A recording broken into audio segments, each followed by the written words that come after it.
The first stone struck her ribs, a dull, bruising impact that sent a tremor through her body. The second slammed into her cheekbone, splitting the skin and leaving a hot trail of blood dripping down her jaw. By the fifth, Azara was barely upright, her knees buckling against the rough stone beneath her. The air was thick with the smell of damp earth and smoke, carrying the acrid scent of whatever foul substance these primitives burned in their crude torches. Their voices rose and fell in a rhythmic chant, a brutal, almost ceremonial cadence that matched the slow, merciless pelting of stones against her body. She could taste iron in her mouth, blood, her own. She knew this moment would come. Ever since they had dragged her into their wretched village, her wrists bound behind her back, her body stripped of armor and dignity, she had seen it in their faces. The fear, the rage, the savage hunger for destruction.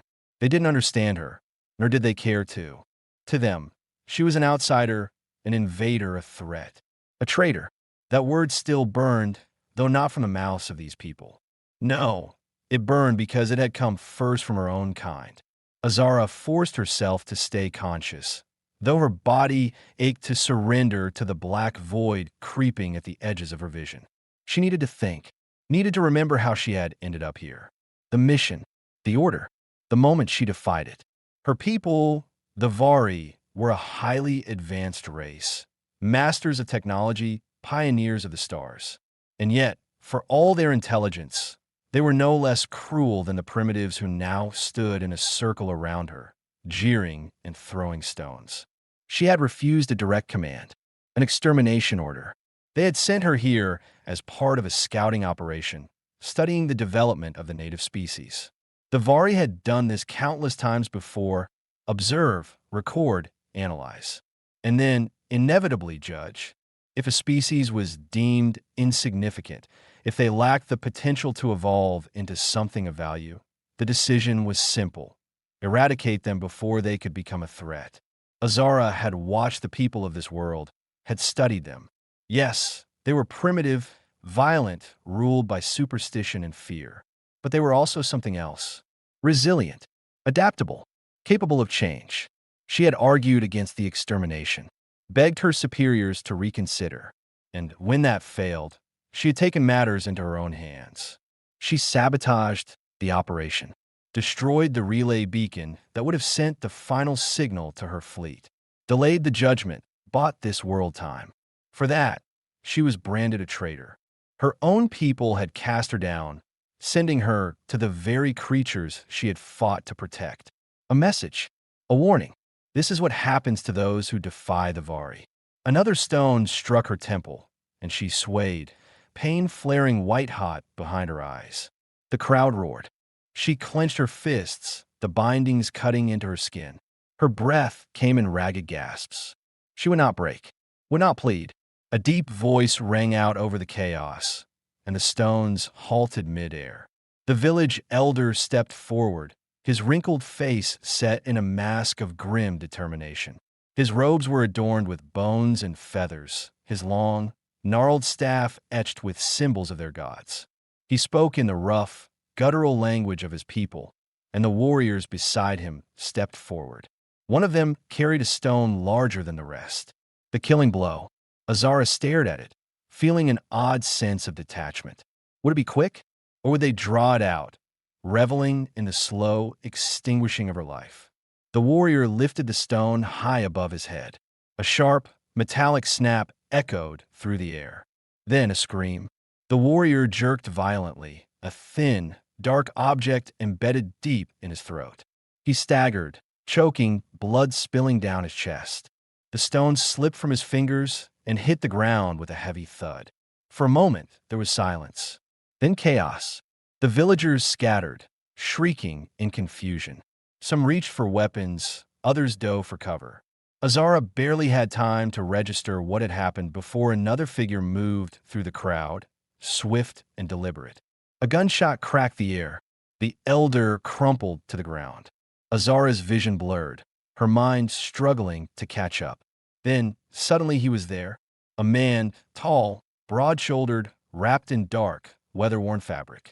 His face was partially covered by a cloth mask, but his eyes were sharp, scanning the chaos with the precision of a soldier.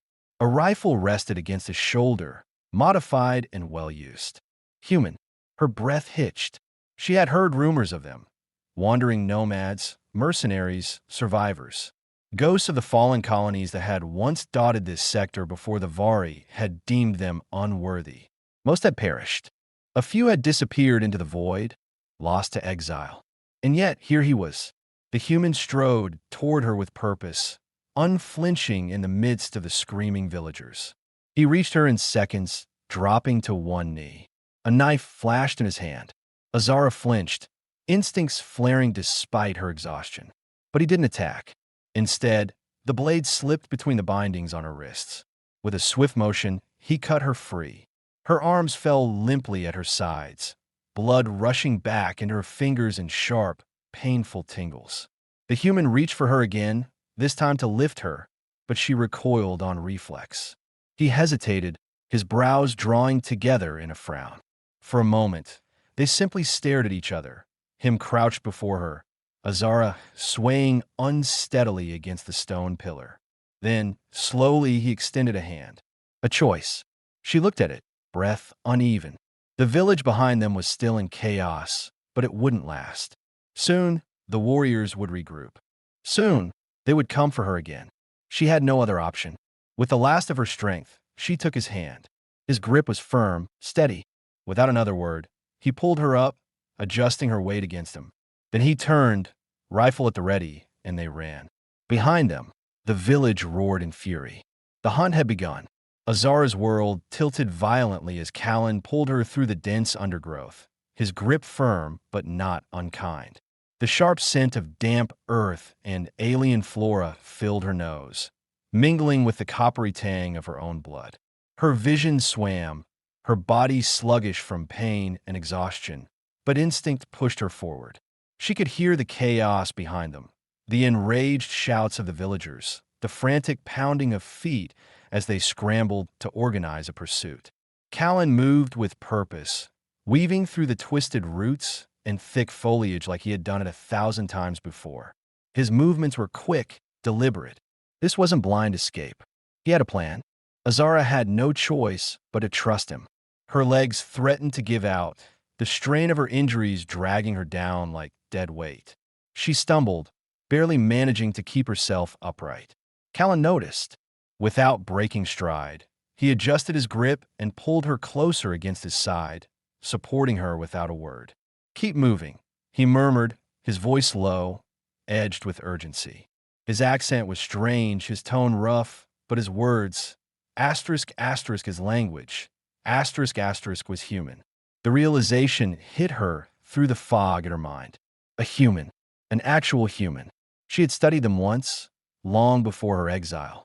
They were the remnants of a forgotten war, a scattered and broken people who had once built civilizations that spanned across the stars. The Vari had wiped most of them out before they could become a true threat, and those who survived had vanished into the void. Refugees, stragglers, ghosts.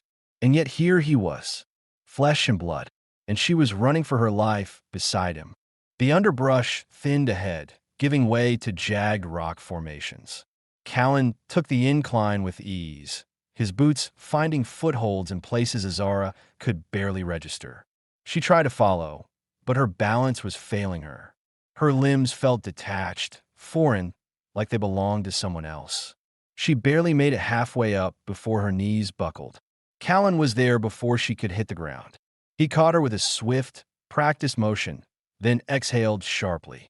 "You're not going to make it much farther like this," he muttered, more to himself than her. Azara tried to shake her head, tried to insist that she could keep going, but the words never formed. Her body had already made the decision for her.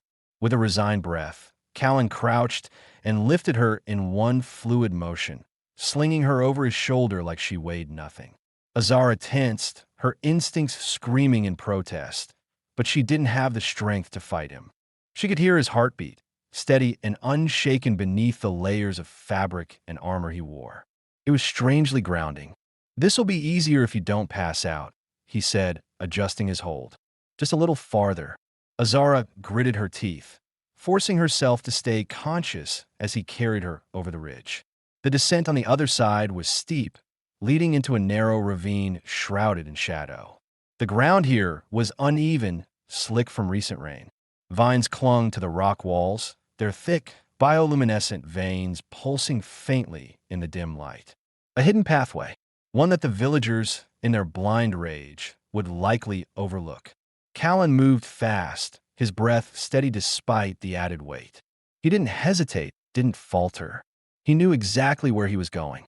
By the time they reached the bottom, the sounds of pursuit had faded, swallowed by the dense jungle behind them. Callan pressed forward for another mile, ensuring distance before finally slowing. Only then did he stop, lowering Azara onto the ground with surprising care. She swayed but managed to remain upright this time, bracing herself against the rock wall. Callan crouched beside her, pulling a small canteen from his belt and holding it out. "Drink." Azara hesitated, eyeing him warily. He sighed. "If I wanted you dead, I wouldn't have just carried you through half the damn jungle." Fair point. She took the canteen, lifting it to her lips. The water was stale, metallic, rationed, stored for survival. But it was water. She swallowed greedily, her throat burning as it finally received the relief it had been denied for far too long. Callan let her drink before pulling the canteen back. "Not too much at once," he warned. "You'll make yourself sick." Azara exhaled shakily, leaning her head back against the stone. Her body still ached, her limbs weak, but the fog in her mind was beginning to lift. Enough for the questions to come flooding in. She turned her gaze to him, studying him properly for the first time. He was tall, broad-shouldered, but lean, his clothes layered for both protection and practicality. His face was partially obscured by the cloth mask he wore, but his eyes, asterisk sharp, calculating, undeniably human. Asterisk were watching her just as carefully. "Why?" Her voice came out hoarse, barely above a whisper. Callan tilted his head. "Why what? Why save me?" For a moment, he didn't answer. Then he leaned back against the opposite wall of the ravine, rolling his shoulders like he was deciding how much to say. "Didn't like the odds," he said finally. "One unarmed woman against a whole village? Seemed unfair." Azara narrowed her eyes. "That wasn't the whole truth. You don't know who I am." He gave a half shrug. Didn't really have time for introductions. "You don't know what I did." His gaze didn't waver. "Do you deserve to be dead?" The question caught her off guard. She opened her mouth, but no immediate answer came. He nodded, as if that was answer enough. "Didn't think so." Azara studied him, searching for something in his expression, mockery, deception, anything that would explain why a lone human had intervened in something that had nothing to do with him. She found nothing. Who was this man? Why was he here, alone on a planet that should have swallowed him whole?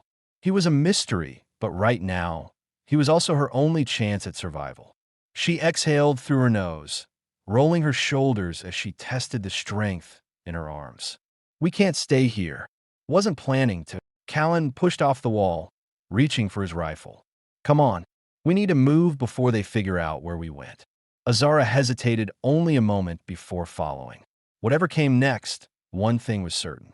Her fate was no longer in the hands of the Vari, nor was it in the hands of the tribe that had tried to execute her. For better or worse, she was now in the hands of a human. Azara moved through the dense jungle with slow, measured steps, her muscles aching with every movement. The damp air clung to her skin, heavy with the scent of wet earth and decaying foliage. Even without turning, she could sense Callan a few steps ahead, his boots barely making a sound against the uneven ground. He moved like a predator, purposeful, alert, entirely at home in this wilderness. The weight of exhaustion pressed down on her, a constant battle against the survival instincts that had kept her alive for this long. Her body was still raw from the beating, her ribs throbbing from the stones that had struck her earlier. Every breath felt tight, sharp, but stopping wasn't an option.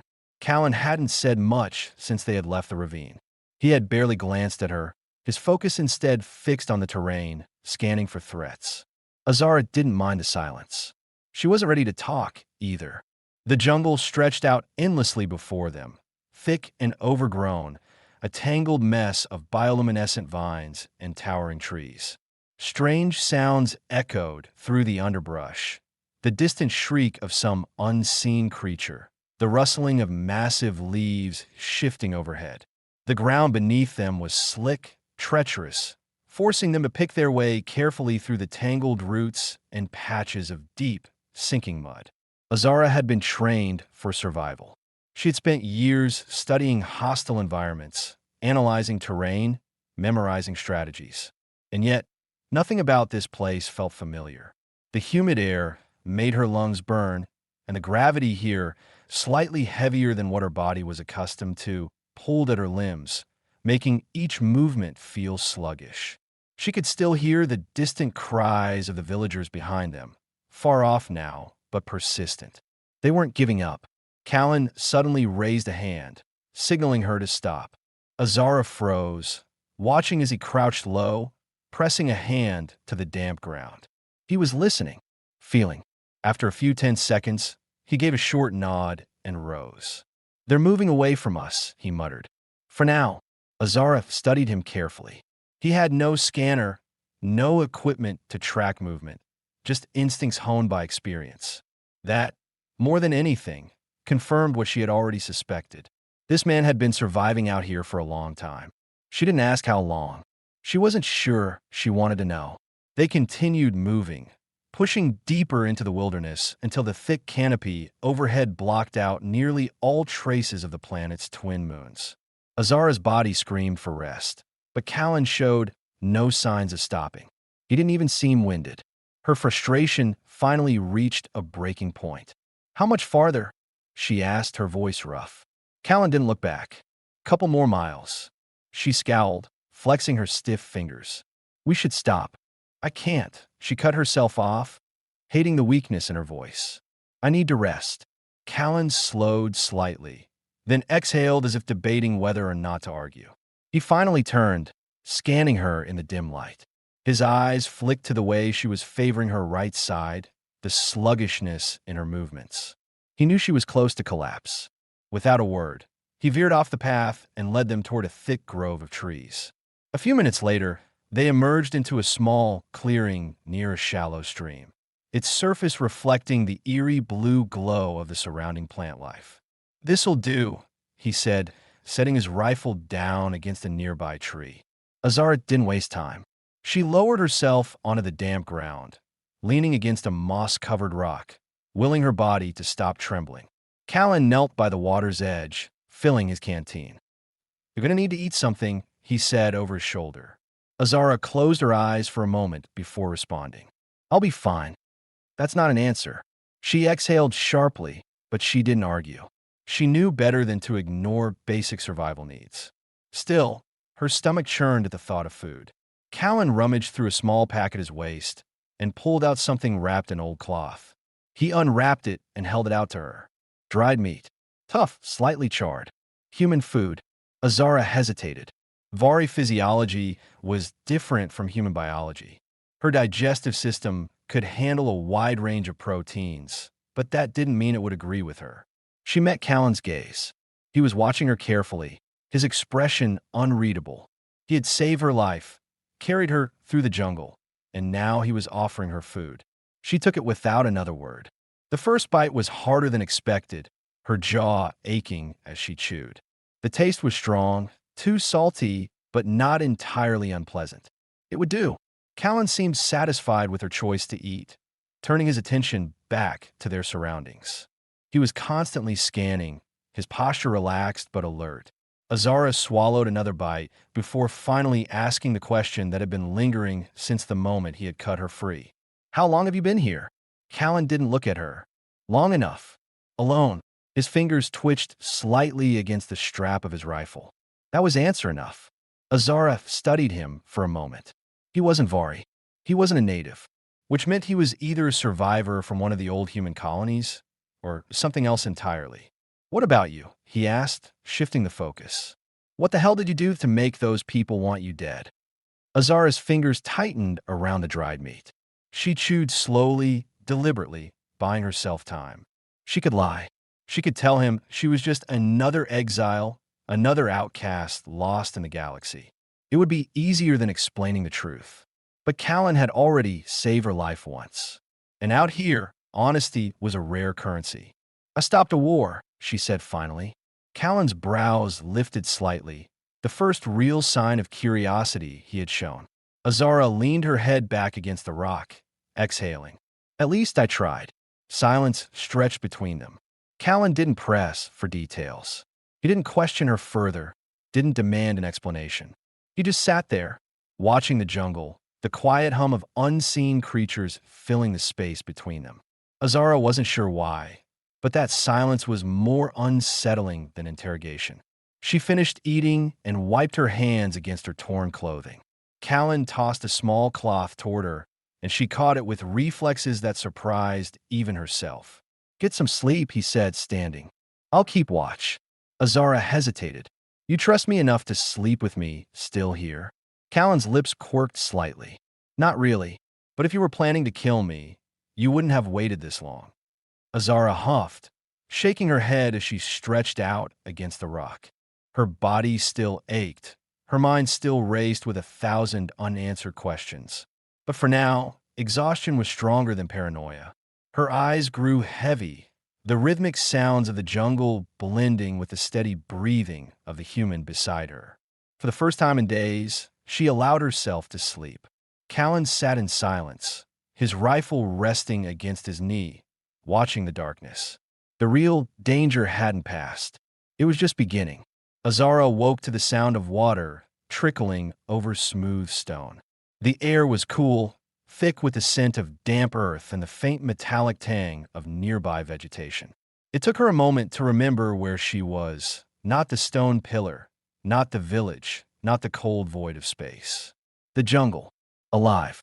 She shifted, her muscles aching in protest, and found Callan sitting a few feet away, crouched near the dying embers of their makeshift fire. His rifle rested against his knee, and his sharp gaze flicked toward her the moment she stirred. You're awake, he said, voice low measured. Azara pushed herself upright, suppressing a wince. Obviously, Callan smirked slightly, then tossed something toward her. She caught it on instinct, another strip of dried meat. She eyed it, but didn't immediately eat. How long was I out? A few hours. Callan poked at the embers with the butt of his knife. Figured you needed it. She did, but admitting that wasn't an option.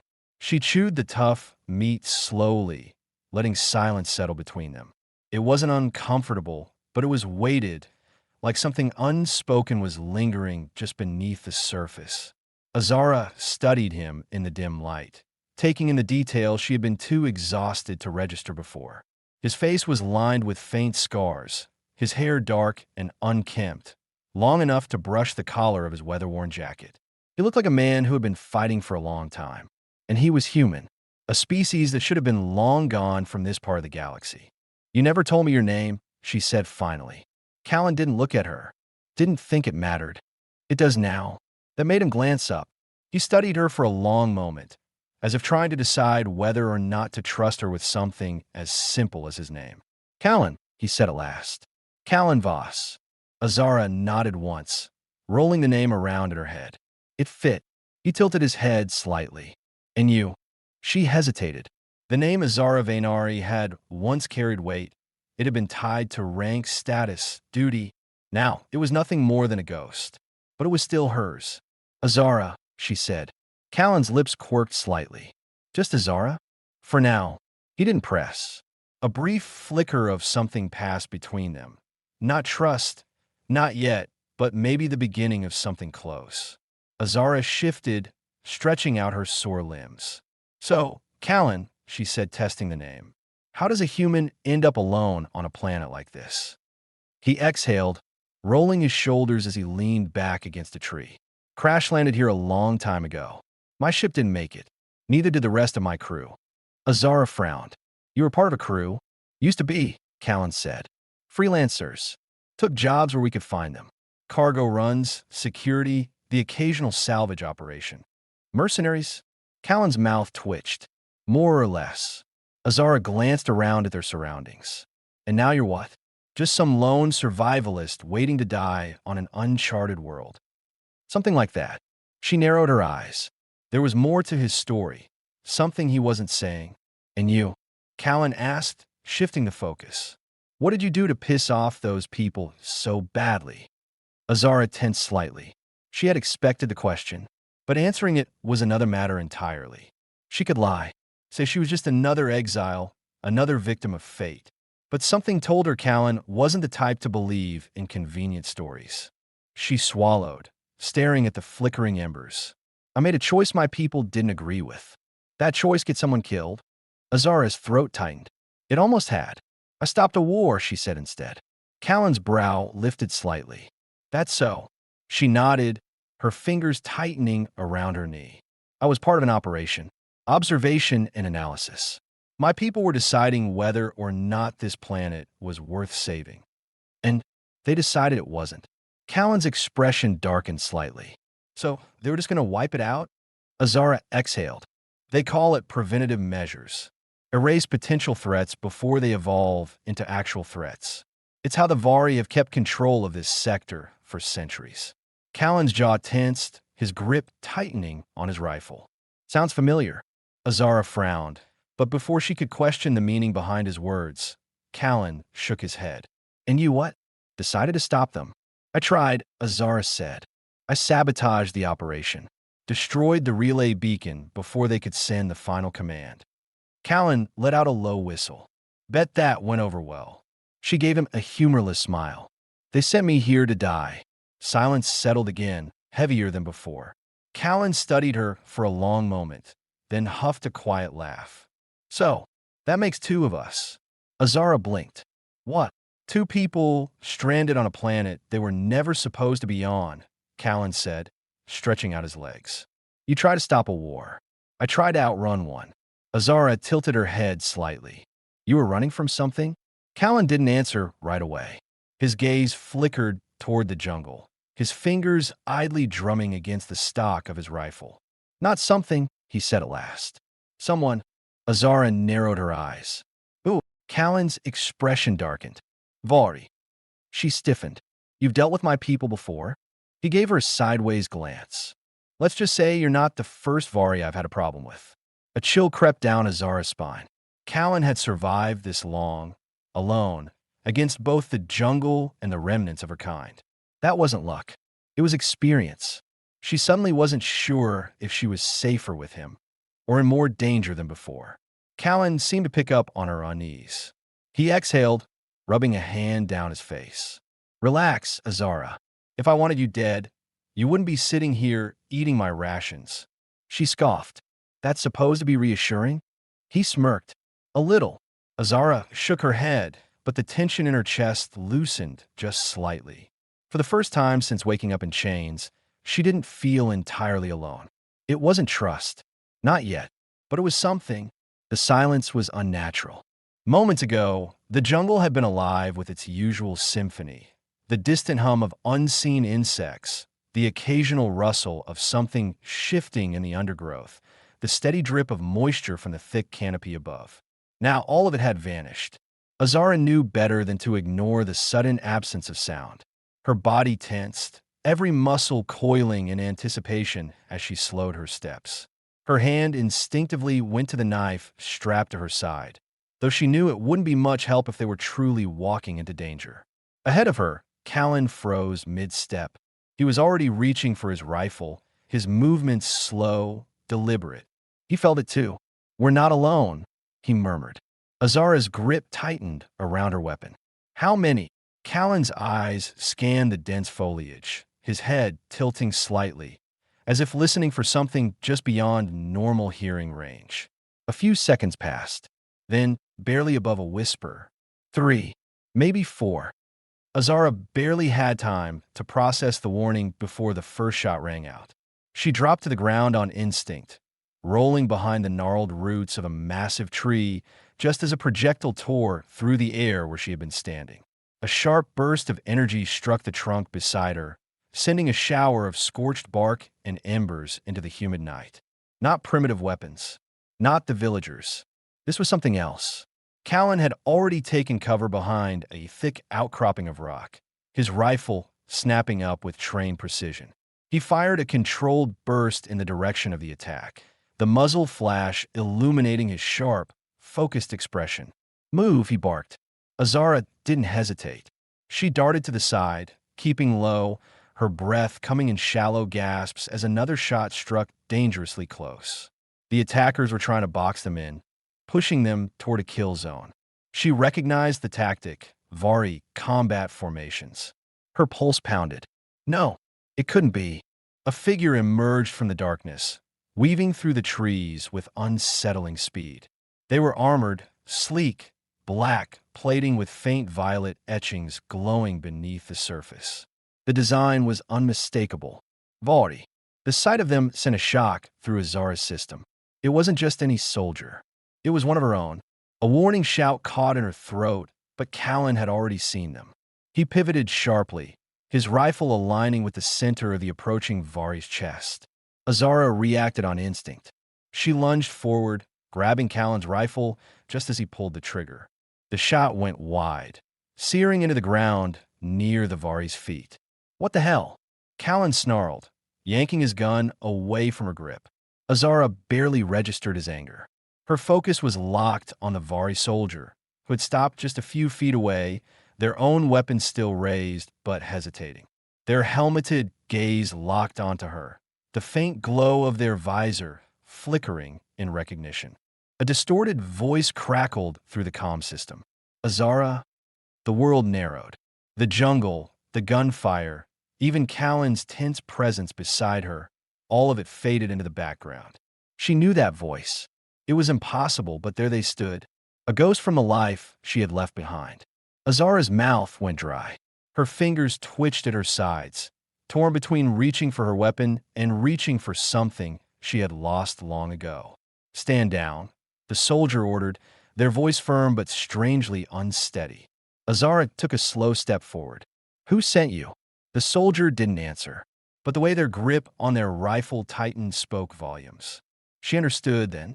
They weren't here for a simple execution. This was retrieval. They were here to take her back.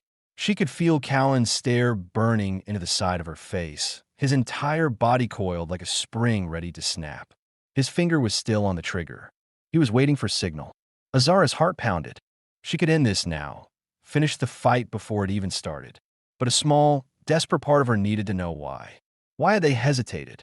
Why had they spoken her name like she was still one of them? Then another voice cut through the tension. "Azara, get down."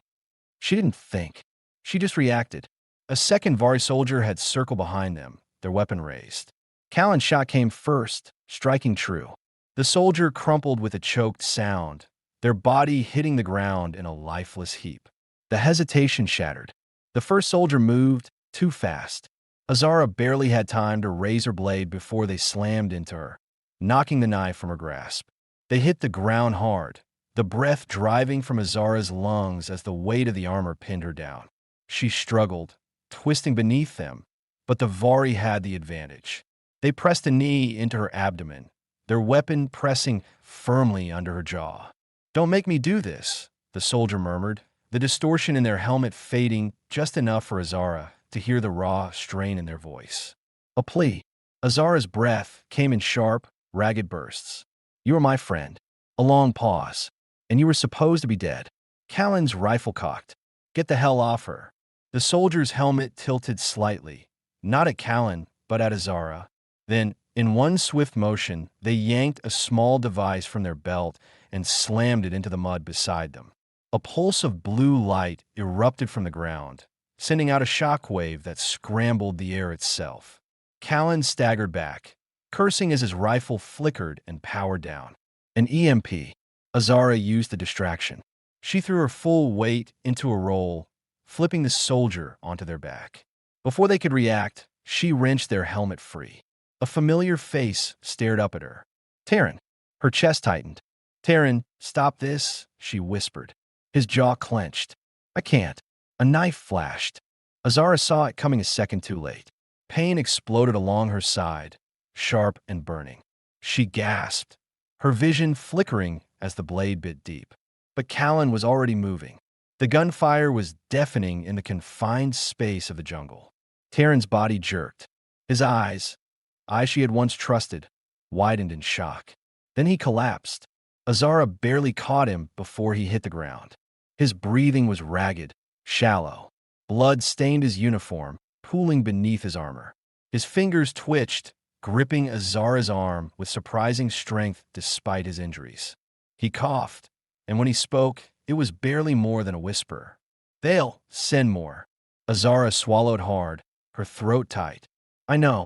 Taryn exhaled sharply, his grip weakening. He tried to speak again, but the words never came. Then his fingers slipped away. Azara didn't move. She just knelt there, staring at the lifeless body of the only friend she had left. A heavy silence fell between her and Callan. Finally, Callan exhaled. "So, that answers one question." Azara slowly looked up at him, her expression unreadable. "Which one?" He slung his rifle over his shoulder. "How much trouble you really are."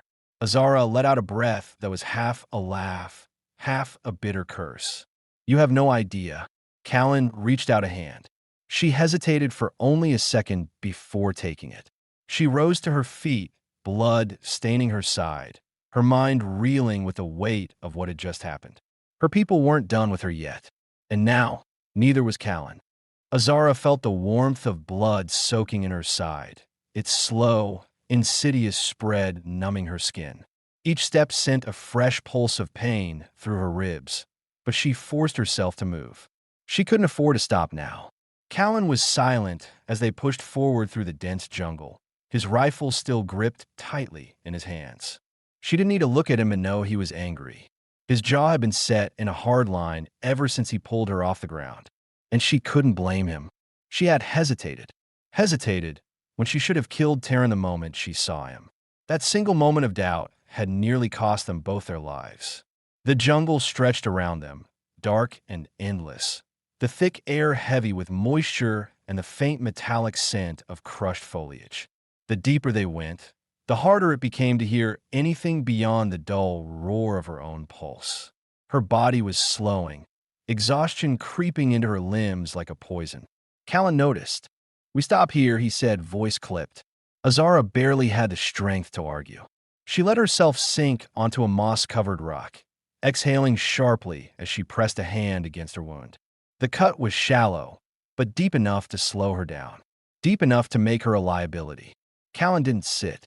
He stood a few feet away, his back partially turned toward her, scanning their surroundings. His silence was worse than anger. Azara swallowed, forcing herself to break it. "You want to say something, Voss?" Callan let out a slow breath, his fingers tightening around his rifle. "That was a Vari soldier," he said, his tone unreadable.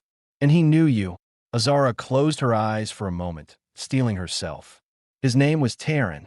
Callan turned to face her fully. His expression was hard, but there was something beneath the surface, something sharp, unreadable. And she hesitated. She could lie, feed him a half-truth, something easy. But Callan wasn't an idiot, and she was too tired to pretend otherwise. "He was my friend," she admitted. Something flickered in Callan's gaze, something quick and cutting. He let out a humorless laugh. "That was your friend?" He gestured toward the direction they had come from. "The guy who stabbed you and tried to haul you back to your execution?" Azara flinched. Callan's eyes narrowed slightly, studying her reaction. "You weren't sure, were you?" She looked away. Callan took a slow step forward. "When you stopped me from shooting him, you weren't sure if he was here to kill you or save you." Azara's throat tightened. Damn it, Azara," he muttered, running a hand through his hair. "You almost got yourself killed. You almost got me killed. And for what? Some hope that he was still on your side." Her fingers curled into a fist. "I had to be sure." Callan let out a sharp breath. He crouched in front of her, his expression suddenly unreadable again. When he spoke, his voice was lower, steadier. "And what did you find out?" Azara forced herself to meet his gaze. That he hesitated. Callan exhaled, shaking his head. "And that was enough for you?" She swallowed. "It was more than I expected." For a long moment, neither of them spoke. Azara felt the weight of it, the distrust settling between them like an invisible wall. Callan was right to be wary. She had given him no reason to believe that she wasn't a liability, that she wouldn't hesitate again. Finally, Callan stood. He turned away, reaching into his pack before tossing something toward her. She caught out of reflex. A roll of cloth. Bandages. Patch yourself up, he said gruffly. We move at first light. Azara stared at the bandages in her hands, the tension in her chest easing just slightly. He was still here. She wasn't sure why that mattered as much as it did. The night passed in uneasy silence. Callan took first watch, his rifle resting across his lap, his sharp gaze fixed on the dark expanse of jungle beyond their small clearing. Azara sat with her back against the rock, carefully wrapping the bandages around her wound. The bleeding had slowed, but the pain was a dull, constant presence. She worked in silence, but she could feel Callan watching her. Not just her movements, but her. Like he was still trying to decide whether she was someone worth keeping alive. She wasn't sure she had the answer. After a while, she spoke without looking up. How long have you been running from them? Callan's jaw tensed. He didn't answer right away. When he finally did, his voice was quiet. Long enough. Azara tied off the bandage, flexing her fingers. What did they take from you? Callan let out a slow breath. Everything. She glanced up at him. He wasn't looking at her anymore. His gaze was distant, lost somewhere in a memory. Azara had seen that look before. She had worn it herself. The weight of silence stretched between them again. But this time, it wasn't as sharp. Get some rest, Callan said finally. Azara hesitated, then nodded.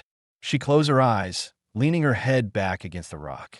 For the first time in a long time, she let herself sleep. Callan sat beside the fire, his rifle resting against his knee. And for the first time in a long time, he wasn't alone. The jungle stretched endlessly before them, its thick canopy filtering the morning light into fragmented beams of gold and shadow. The damp air clung to Azara's skin, the scent of moss and distant rain heavy in her lungs. Every step forward sent a sharp pulse of pain through her side, but she didn't slow. Neither did Callan. They had barely spoken since breaking camp. His silence was different now, not distant, not angry, but calculating. He was thinking. She could feel it. Azara wasn't sure if that was a good thing. Her mind was still tangled in the events of the night before, replaying the look in Taryn's eyes as he bled out in her arms. The hesitation, the guilt, the warning. They'll send more. Of course they would. Her people weren't the type to abandon a mission. If a retrieval squad had already found her once, it meant there were more out there, tracking her, closing in. The Vari didn't tolerate loose ends. And now, Callan was tangled in it. She glanced sideways at him, watching the rigid set of his jaw, the tension in his shoulders. He moved like a man who had already decided something. She didn't like that. We need a plan, she said finally, breaking the silence. Callan didn't look at her. I have one. Azara narrowed her eyes. And he exhaled, slowing his steps just slightly. When he spoke, his voice was steady, measured. Too careful.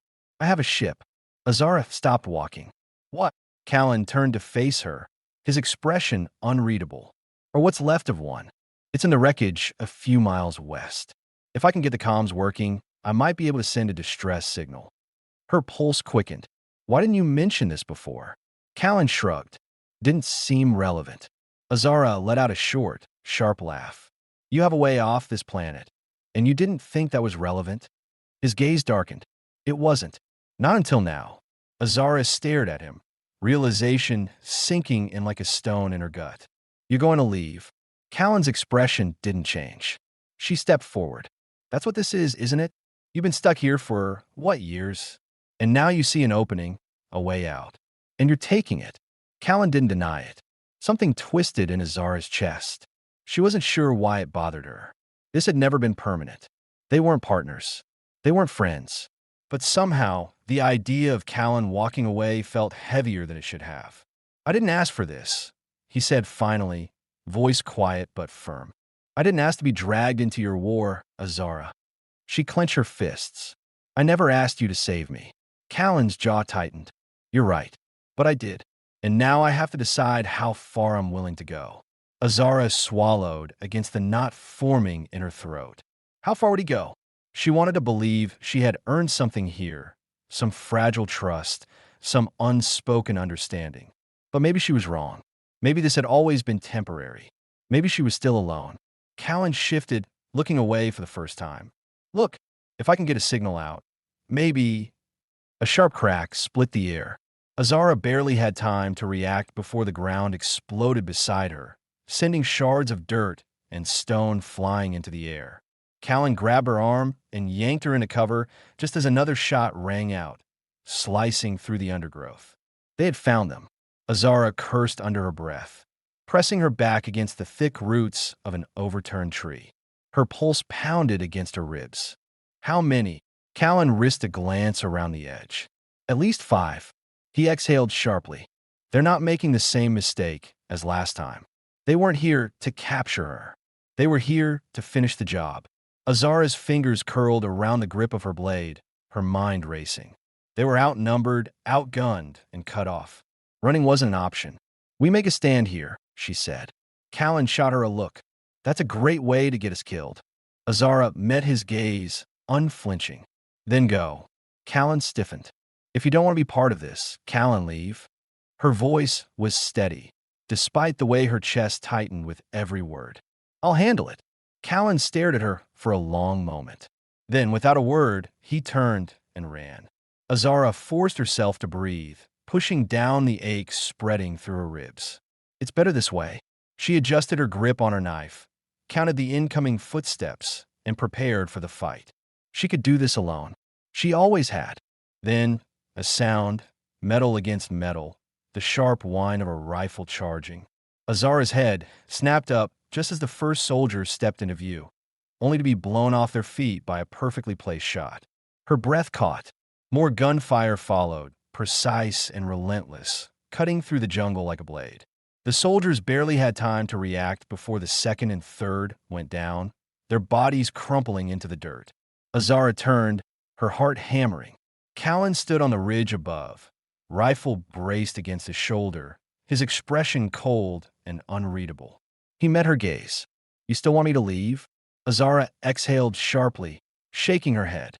You're an idiot. Callan smirked, but there was something softer in his eyes. Yeah, I've heard that before. The last soldier moved before Azara could react, their weapon rising, but Callan was faster. A final shot rang out.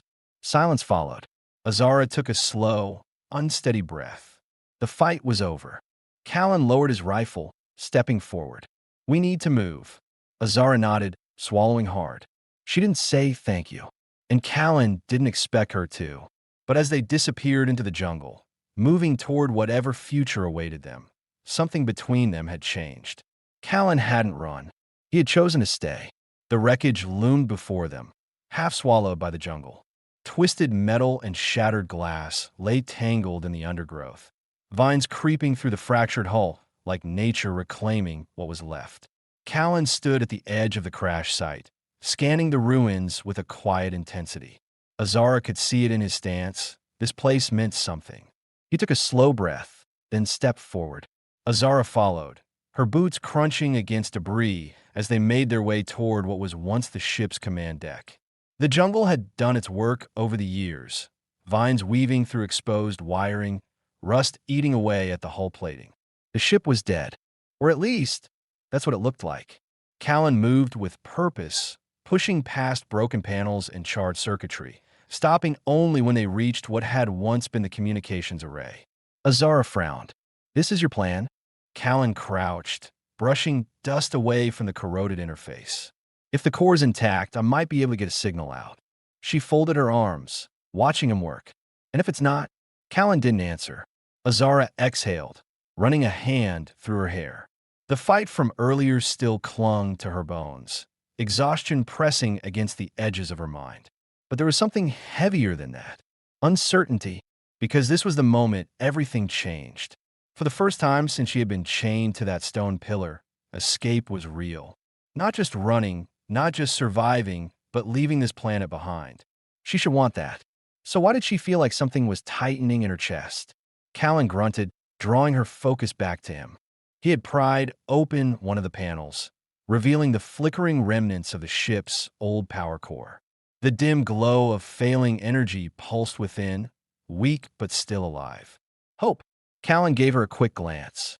It's got enough juice left for one transmission. Azara's pulse quickened. Who do you plan on calling? Callan smirked, but there was no humor in it. Anyone who's listening. He pulled a device from his belt, a small module patched together with scavenged parts, and wired it into the system. Sparks flickered as he powered it on, the interface crackling to life with static and faint, broken signals. Callan leaned in. This is Callan Voss, freelancer, former crew of the Wraith. If anyone can hear this, I'm stranded on Arvin 4. Requesting extraction. Silence. Then, after a few agonizing seconds, a faint, distorted voice crackled through the speakers. Callan. Azara barely caught the sharp breath he took. Recognition. She stepped closer, but Callan didn't look at her. His entire body had gone rigid, his hand tightening on the edge of the console. Say that again, he said, his voice quieter now. The signal wavered, then came through clearer. Voss, you're alive. Azara studied his face, searching for clues, but Callan's expression was unreadable. Whoever was on the other end of that transmission wasn't just some passing ship. They knew him. Callan exhaled sharply, dragging a hand over his jaw before speaking again. Yeah, barely. Can you get here? Static. Then, it won't be easy. There's movement in the sector. Not friendly. Azara felt a chill run through her spine. Devari. Callan met her gaze, his expression dark. How long do we have? Depends. You still got that tracker on you. Callan swore under his breath. No, it was fried in the crash. A pause. Then we'll have to do this the hard way. Stay put. We'll find you. The signal cut out. The air between them was heavy. Azara crossed her arms. Who was that? Callan let out a slow breath, his gaze flickering toward the wreckage around them before meeting hers. My crew. Something in his tone made her pause. They survived? Callan hesitated. Then, finally, some of them. Azara didn't press. Not yet.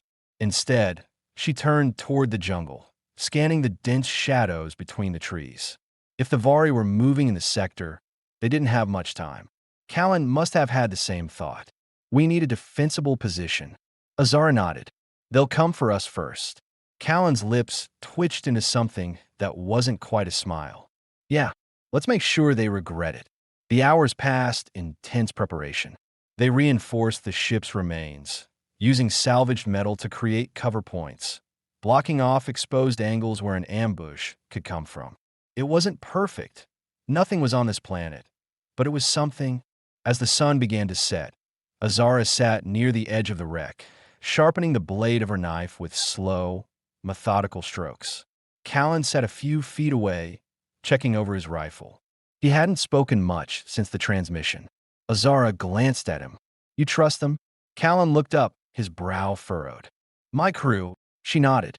Callan exhaled, rolling his shoulders. I trust them to show up. Azara considered that. But not to save you. A humorless chuckle.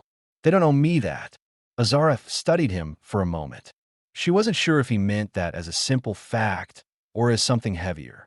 She set her knife down. And what happens after? Callan met her gaze. What do you mean? Azara hesitated. If they get here, if we make it off this planet, where do you go? Callan looked at her for a long moment. Then slowly he shrugged. Haven't thought that far ahead. Liar. Azara could see it in his eyes. He had thought about it. He just wasn't sure if she'd be part of the answer. She felt something twist inside her. The idea of leaving had always been the goal. But now, she didn't know if she wanted to leave alone. Before she could say anything, Callan spoke again. What about you? Azara exhaled, turning her gaze toward the jungle. Her people would never stop hunting her. She had known that from the moment she defied them. Even if they made it off this planet, she would never be free of the Vari. But here, in the wilds of Arvin 4, she had learned how to survive. She looked back at Callan. I don't know, she admitted. And for the first time, that didn't feel like failure. Callan nodded, as if he understood. Maybe he did. A distant sound broke the quiet, a faint rumble, growing louder. Engines. Azara and Callan exchanged a glance. Callan stood, shouldering his rifle. Looks like they found us. Azara gripped her knife, rising to her feet. She didn't know what came next. But whatever it was, she wasn't facing it alone. The hum of approaching engines vibrated through the air, a low, pulsing sound that sent adrenaline coursing through Azara's veins. The ship was coming. Callan's people, or so they hoped. She stood at the edge of the wreckage, her knife clenched in her palm, her mind sharpening with every passing second. The night air was thick with the scent of damp earth and burned metal. But beneath that, she could sense something else, a shift. Callan was still beside her, close enough that she could feel his warmth against the cool jungle breeze. He was staring up at the sky, the dim glow of the approaching vessel reflecting in his eyes. For the first time since she'd met him, he looked uncertain. Azara's fingers twitched. She wasn't used to hesitation in Callan Voss. He had always moved forward, always decided. But now, standing at the edge of everything they had fought to survive, he wasn't moving at all.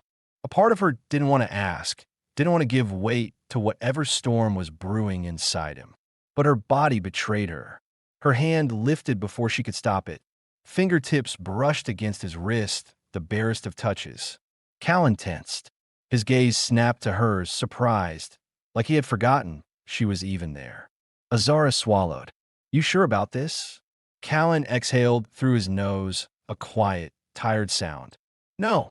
She hadn't expected him to admit it. The ship was closer now. She could make out its shape, a freighter, old but sturdy, modified for deep space travel. It didn't fly like a military vessel. It moved like a home. Her chest tightened. Callan's people had come back for him. That meant something, didn't it? Azara's fingers trailed down, curling lightly around his wrist before she realized what she was doing. Holding him there. Maybe for him. Maybe for herself. He didn't pull away. "I don't belong there anymore," Callan said, his voice quieter than she'd ever heard it. Azara blinked. "Then why call them?" Callan hesitated. "Because I had to know if they'd come." His words hit something deep inside her, something fragile she had been keeping locked away. Because hadn't she done the same thing with Taryn? Hadn't she let herself believe, for one foolish second, that someone from her old life would look at her and still see her? Callan wasn't just questioning whether he belonged up there. He was wondering if he still belonged anywhere at all. Azara's grip tightened. The sound of the freighter grew louder, the wind from its descent kicking up dirt and loose debris around them. It was time. Callan turned toward her fully now, and for the first time, there was no mask, no humor, no careful distance between them. There was just him, just them. "If you go," he said, "they'll never stop hunting you." Azara didn't need to ask who they were. She nodded. "I know." Callan's jaw tensed. "And if you don't go?" Azara exhaled. If she stayed, she'd keep running, keep surviving, keep fighting to exist in a world that had tried to erase her. She would be alone, unless... She looked at him, really looked at him. Unless he stayed, too. Callan must have seen it in her eyes, because something flickered in his expression, something dangerous, tempting, terrifying. "Callan," she whispered. She didn't ask him to stay. She didn't have to. He lifted his hand, rough fingers brushing against her wrist, the same way hers had lingered against his. His touch was warm, grounding. Then the ship landed. The engines roared, the cargo ramp lowering, and suddenly the moment between them shattered. Azara stepped back. Callan did the same. A group of figures emerged from the ship, his people. A woman in a patched leather coat led them, her gaze scanning the wreckage before locking onto Callan. Her expression shifted from caution to something close to relief. "Voss." Callan's fingers flexed, his shoulders straightening. "Tess." The woman, Tess, stepped forward, giving him a once-over before letting out a breath. "You look like shit." Callan smirked. "Good to see you two." Tessa's gaze flickered to Azara, assessing wary. "And this?" Callan didn't answer right away. Azara's stomach clenched. Tess lifted a brow. "She coming with us?" Azara's pulse pounded in her ears. She turned to Callan. He was already looking at her. This was it. Azara had spent her whole life making impossible choices, standing at the edge of everything she had known, deciding whether to stay or fight, run or stand her ground. But for the first time, she wasn't making the decision alone. Callan's fingers twitched, a silent question. Azara stepped closer. Not much. Just enough. Just enough for her shoulder to brush against his, for her hand to graze his again. A choice. Callan exhaled, slow and steady. Then he turned back to Tess. She's with me. Azara closed her eyes for half a second, something warm blooming in her chest. Then she followed Callan up the ramp, leaving the planet behind. Azara woke to warmth. For the first time in what felt like an eternity, she wasn't lying on cold stone, damp jungle soil, or the rough metal of a wrecked ship. She was somewhere soft, somewhere clean. A faint antiseptic scent clung to the air, but beneath it was something else. Warmth, safety, the smell of something familiar. She opened her eyes slowly, blinking against the soft glow of the cabin's overhead lights. The ceiling above her was smooth, metallic, lined with dim panels of flickering blue. A ship, not a broken one, a real one. She was alive. Her fingers twitched against the blanket draped over her, the fabric softer than anything she had touched in years. Not survival gear, not scavenged rags. Something meant for comfort. Something unfamiliar. Movement to her right caught her attention. Callan. He was sitting beside her, arms crossed, his usual rugged jacket replaced by something cleaner, patched up but intact. His rifle was within reach, but his posture wasn't tense. He had been waiting for her to wake up. Azara shifted, trying to sit up, but a sharp pain flared in her side.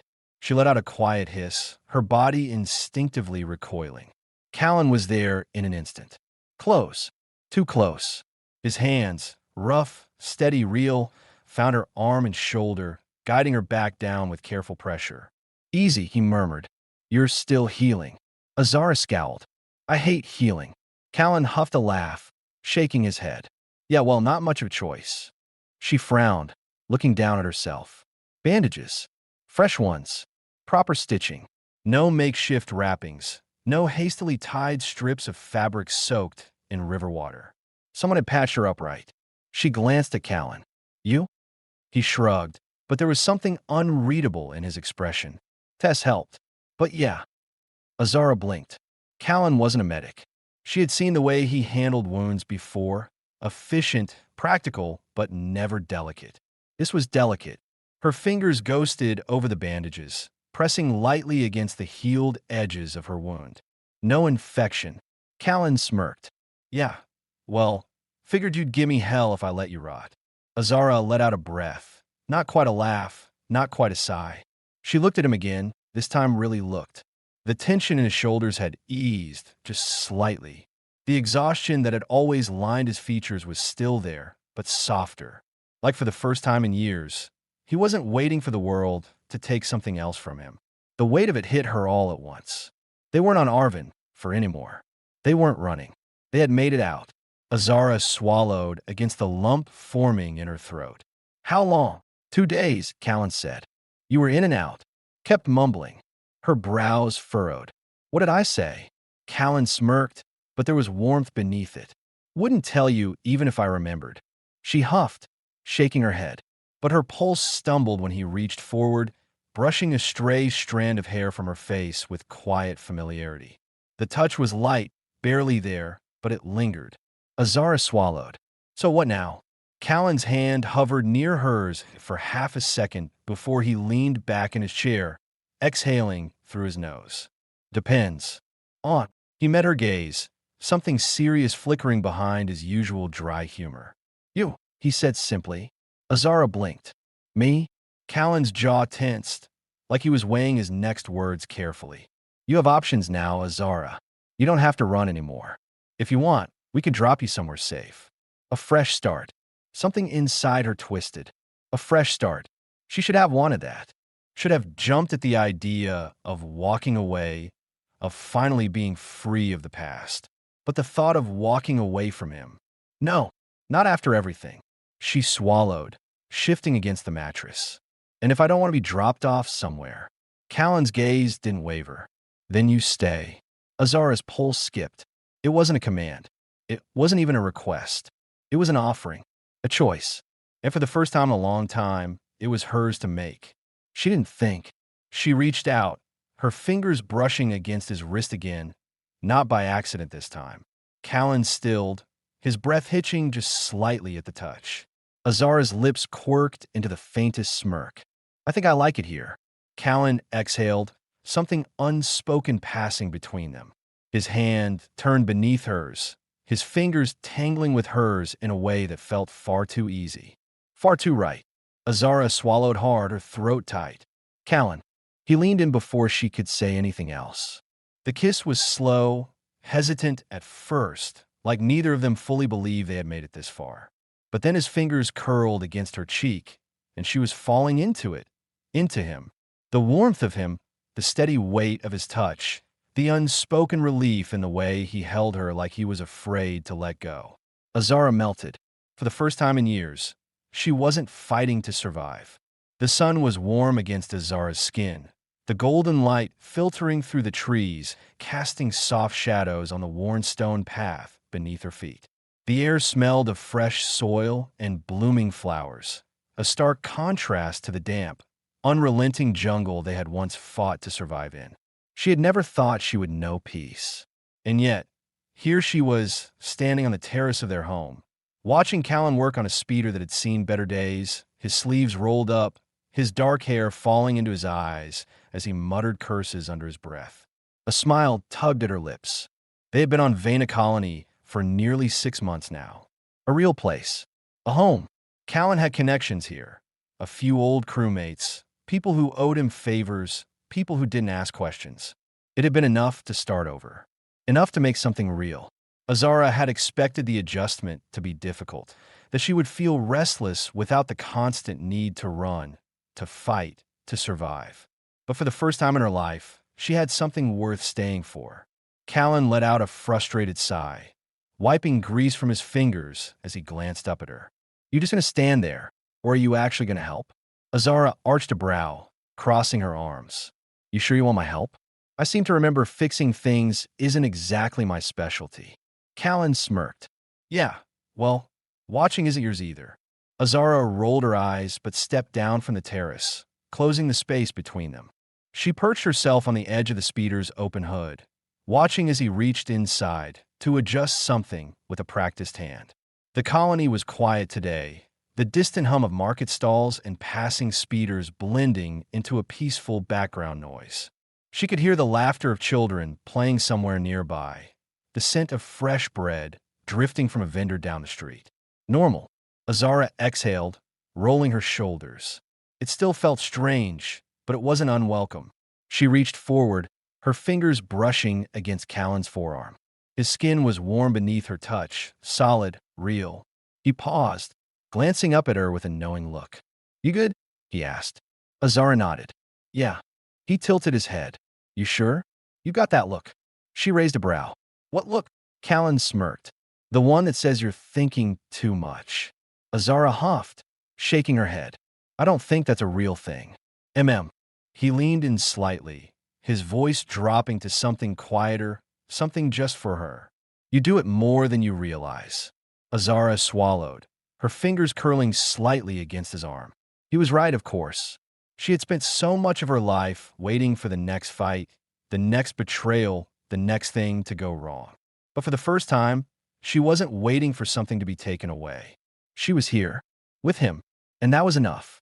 Callan must have seen the shift in her expression because his smirk softened into something else. Something warmer. His free hand lifted, his fingers tracing lightly over her cheek before tucking a strand of hair behind her ear. Azara's breath hitched. He still touched her like she was something precious. She leaned in, closing the space between them, her lips brushing against his in a slow, lingering kiss. Callan sighed against her mouth, his grip on her waist tightening just slightly as he pulled her closer. It wasn't desperate or rushed or stolen between moments of danger. It was just them, a new life, a real one. When they finally broke apart, Callan rested his forehead against hers, his breath warm against her skin. Still thinking too much? He murmured. Azara let out a quiet laugh. Less now. Callan grinned, pressing one last kiss to the corner of her mouth before pulling back. Good. The sound of an approaching vehicle rumbled from the street, and Callan sighed, straightening. That'll be Tess. Probably bringing more supplies we don't need. Azara smirked. You mean things that'll actually keep this piece of junk from falling apart? Callan shot her a look. This piece of junk is going to run just fine. Azara lifted a brow. If you say so. He huffed, shaking his head, but there was no real irritation in it. Azara stepped back, watching as he turned his attention back to the speeder. Her chest felt warm, her heart light in a way she still wasn't used to. This was their life now, and for the first time in forever, she wasn't looking over her shoulder. She was looking forward, with him.